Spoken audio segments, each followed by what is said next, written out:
ഗർഭകാല ചികിത്സാ പിഴവിനെ തുടർന്ന് ഗുരുതര വൈകല്യത്തോടെ ജനിച്ച ആലപ്പുഴയിലെ നവജാത ശിശുവിനെ കൈയൊഴിഞ്ഞ ആരോഗ്യവകുപ്പ്.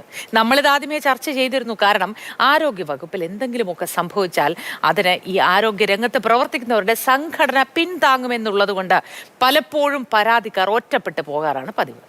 വിവിധ പരിശോധനകൾക്കായി ഈ കുഞ്ഞിന്റെ രക്ഷിതാക്കളിൽ നിന്ന് കഴിഞ്ഞ ദിവസം ആലപ്പുഴ മെഡിക്കൽ കോളേജ് ആശുപത്രി പണം ഈടാക്കി. എങ്ങനെയുണ്ട്? അത് ആരോഗ്യവകുപ്പിന്റെ ഭാഗത്തുനിന്നോ അല്ലെങ്കിൽ ആശുപത്രി അധികൃതരോ എൻ്റെ കയ്യിൽ നിന്ന് അങ്ങനെ വാങ്ങിക്കാൻ പാടുണ്ടോ എന്നുള്ളത് ആരോഗ്യമന്ത്രിയും പരാതിയുടെ അടിസ്ഥാനത്തിൽ കുഞ്ഞിന് ചികിത്സ ഉറപ്പാക്കിയെന്ന് പറഞ്ഞിട്ട് എന്നോട് വാങ്ങിച്ചത് 250 രൂപ വാങ്ങിച്ചിട്ടുണ്ട്. ഇതിനു മുമ്പ് ഒരു 250 രൂപ വാങ്ങിച്ചിട്ടുണ്ട് ഈ ടെസ്റ്റ് തന്നെ. രഘുനാഥ് നാരായണൻ വിവരങ്ങളുമായി ചേരുന്നു. Raghu, good morning. ഈ പണം ഈടാക്കി എന്ന് പറയുമ്പോൾ 250 രൂപയോ മറ്റോ ഈടാക്കി, അതത്ര വലിയ തുകയാണോ എന്ന് ചോദിക്കാൻ പലർക്കും തോന്നിയേക്കും. പക്ഷേ ഇത്തരത്തിലുള്ള പ്രശ്നങ്ങൾ അത് നമ്മുടെ സർക്കാരിന്റെ, സ്റ്റേറ്റിന്റെ ഉത്തരവാദിത്വമാകുന്നിടത്താണ് ഏറ്റവും വലിയ പരാജയമാണ് സംവിധാനങ്ങൾ എന്ന് തെളിയിക്കുന്നത്. എന്തുകൊണ്ടാണ് ഈ ഉത്തരവാദിത്തത്തിൽ നിന്നും ഇവർക്കൊക്കെ വ്യതിചലിക്കാൻ കഴിയുന്നത്, മാറി നിൽക്കാൻ കഴിയുന്നത്? രഘു, ഗുരുതരമായൊരു പിഴവല്ലേ ഇക്കാര്യത്തിലും? നമ്മൾ പലപ്പോഴും ചർച്ച ചെയ്തിട്ടുണ്ട് ആരോഗ്യരംഗത്തുണ്ടാകുന്ന പിഴവുകൾ, ഇവരുടെ ബുദ്ധിമുട്ടുകൾ, പ്രശ്നങ്ങൾ ഒക്കെ പലപ്പോഴും ശ്രദ്ധിക്കപ്പെടാതെ പോവുകയോ അല്ലെങ്കിൽ അസോസിയേഷൻ ഇടപെട്ട് ഇതൊക്കെ മുക്കിക്കളയുകയോ ചെയ്യാറുണ്ട്. ഇതും അങ്ങനെ തന്നെ ആയിരിക്കുന്നു എന്ന് വേണം പറയാൻ, അല്ലേ രഘു? അതേ മൊത്തം 250 രൂപ വീതം 2 തവണയാണ് മേടിച്ചത്. അപ്പോൾ വിചാരിക്കും 500 രൂപയല്ലേ ഉള്ളൂ, അതത്ര വലിയ തുകയാണോ ചികിത്സ സംബന്ധിച്ച്? പക്ഷേ പലർക്കും അത്ര വലിയ തുകയായിരിക്കില്ല. എന്നാൽ ചിലർക്കെങ്കിലും 500 രൂപ എന്നുള്ളത് വലിയ തുക തന്നെയാണ്. കാരണം ഒരാളുടെ അര ദിവസത്തെ ശമ്പളത്തോളം വരും ഒരു സാധാരണ പണിക്കാരനാണെങ്കിൽ പോലും. പക്ഷേ ഈ അനീഷിൻ്റെ കാര്യം വന്നാൽ, അനീഷ് ടാക്സി ഡ്രൈവറാണ്. ഈ കുഞ്ഞിൻ്റെ ജനനശേഷം കഴിഞ്ഞ ഒരു ദിവസം മാത്രമാണ് അയാൾക്ക് ജോലിക്ക് പോകാൻ കഴിഞ്ഞത്. കുഞ്ഞിൻ്റെ ചികിത്സയുമായി ബന്ധപ്പെട്ട്, കേസുമായി ബന്ധപ്പെട്ടൊക്കെ ധാരാളം കാര്യങ്ങൾ ഉള്ളതുകൊണ്ട് തന്നെ ജോലിക്ക് പോകാൻ വേണ്ടി കഴിയുന്നില്ല. ഒപ്പം തന്നെ ഒരു ആരോഗ്യമന്ത്രി അന്ന് തന്നെ പറഞ്ഞിരുന്നു, ഈ കുഞ്ഞിൻ്റെ എല്ലാവിധമായ ചികിത്സകളും സർക്കാരിൻ്റെ ഭാഗത്ത് നിന്ന് ഉണ്ടാകും, അതിനുവേണ്ടിയുള്ള എല്ലാ സൗകര്യങ്ങളും ചെയ്യും. ഒപ്പം ആരോഗ്യവകുപ്പ് അഡീഷണൽ ഡയറക്ടർ നേരിട്ടെത്തി കുഞ്ഞിനെ പരിശോധിക്കുകയും കുഞ്ഞിന് വേണ്ട ചികിത്സകൾ എന്തെല്ലാമാണോ അതെല്ലാം മെഡിക്കൽ കോളേജിലോ അല്ലെങ്കിൽ സർക്കാർ സംവിധാനത്തിലോ ചെയ്യാം എന്ന് ആ രക്ഷിതാക്കളോട് ഉറപ്പ് നൽകിയതുമാണ്. അപ്പോഴാണ് ഇത്തരത്തിൽ പരിശോധനയ്ക്കായി വണ്ടാനം മെഡിക്കൽ കോളേജ് ആശുപത്രിയിൽ നിന്ന് പണം ഈടാക്കുന്നത്. അപ്പോൾ നമ്മൾ അനീഷിനോട് സംസാരിച്ചപ്പോൾ മനസ്സിലാക്കുന്നത് അതെന്തോ ഒരു കമ്മ്യൂണിക്കേഷൻ ഗ്യാപ്പ്, ഒരു ചെറിയ വീഴ്ച പോലും ഉണ്ടായതാണ് എന്നുള്ളതാണ് മെഡിക്കൽ കോളേജിൽ നിന്ന് അറിയിച്ചത് എന്നുള്ളതാണ് അനീഷിനെ അറിയിച്ചിരിക്കുന്നത്. പക്ഷേ അപ്പോഴും അനീഷ് പറയുന്നത് മെഡിക്കൽ കോളേജിലെ ഡോക്ടർമാരൊക്കെ വലിയ രീതിയിൽ കുഞ്ഞിനെ നല്ല രീതിയിൽ ചികിത്സിക്കുന്നുണ്ട്, അവരുടെ പെരുമാറ്റമൊക്കെ നല്ലതാണ്, അപ്പോഴും ഇങ്ങനെയുള്ള വീഴ്ചകൾ സംഭവിക്കുന്നു എന്നു മാത്രവുമല്ല, മുൻപ് അതായത് ഒരു 6-ാം തീയതി ഈ മാസം 6-ാം തീയതി നമ്മൾ ഇത് സംബന്ധിച്ച് വീണ്ടും ഒരു വാർത്ത നൽകിയിരുന്നു. ആരോഗ്യവകുപ്പ് ഉദ്യോഗസ്ഥർക്കെതിരെ, ആരോഗ്യവകുപ്പ് ജീവനക്കാർക്കെതിരെ യാതൊരു വിധമായ നടപടി ഉണ്ടാകുന്നില്ല എന്ന് പറഞ്ഞ് നമ്മളൊരു വാർത്ത നൽകിയതിന് മണിക്കൂറുകൾക്ക് പിന്നാലെ ആരോഗ്യമന്ത്രിയുടെ ഓഫീസിൽ നിന്ന് റിപ്പോർട്ട് കിട്ടിയിട്ടുണ്ട്, നടപടികൾ ഉണ്ടാകും എന്നുള്ളൊരു വാർത്താക്കുറിപ്പ് വന്നിരുന്നു. പക്ഷേ അതിനുശേഷം വീണ്ടും 10 ദിവസത്തിലധികം കഴിഞ്ഞിരിക്കുന്നു.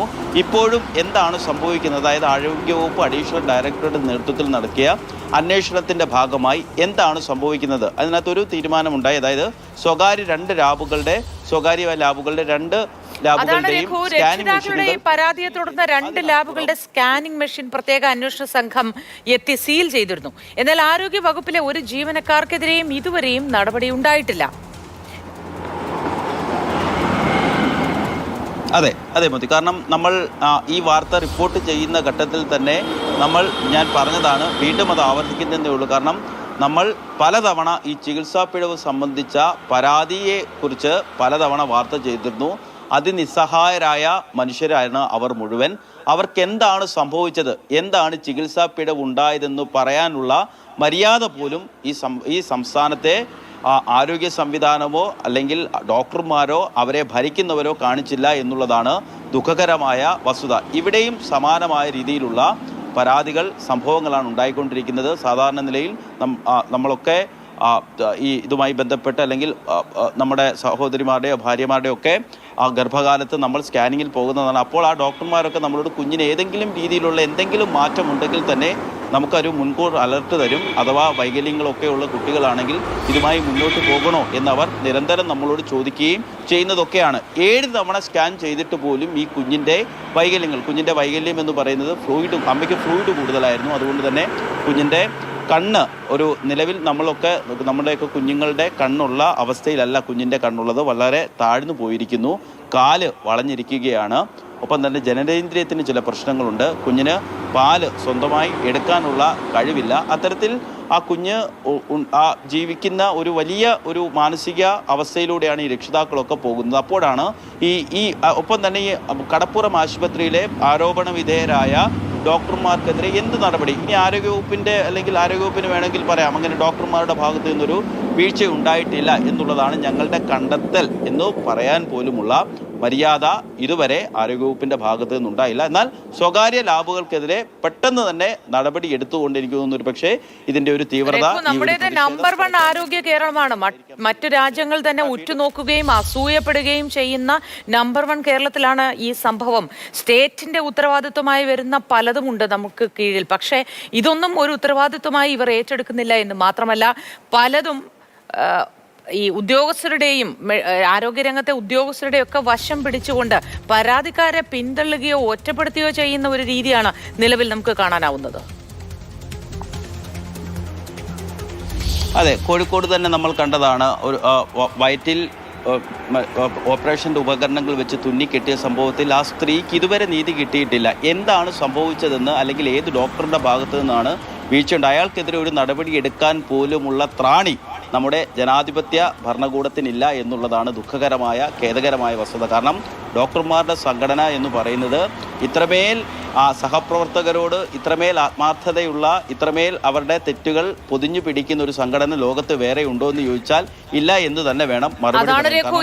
ഈ വാർത്തകളെ തുടർന്നെങ്കിലും ഇവർക്ക് എന്തെങ്കിലും ഒരു സഹായം ആരോഗ്യ വകുപ്പിന്റെ ഭാഗത്തു നിന്ന് ഉണ്ടാവുമോ എന്നാണ് നമ്മൾ ഇനി ഉറ്റുനോക്കുന്നത്. വരുന്ന മണിക്കൂറുകളിൽ അതുമായി ബന്ധപ്പെട്ട ആരോഗ്യമന്ത്രി അടക്കമുള്ളവർ ഇതിൽ ഇടപെടുമോ, എന്തെങ്കിലും കാര്യത്തിൽ ഒരു നീക്കുപോക്കുണ്ടാകുമോ എന്നാണ് നമ്മൾ ഉറ്റുനോക്കുന്നത്.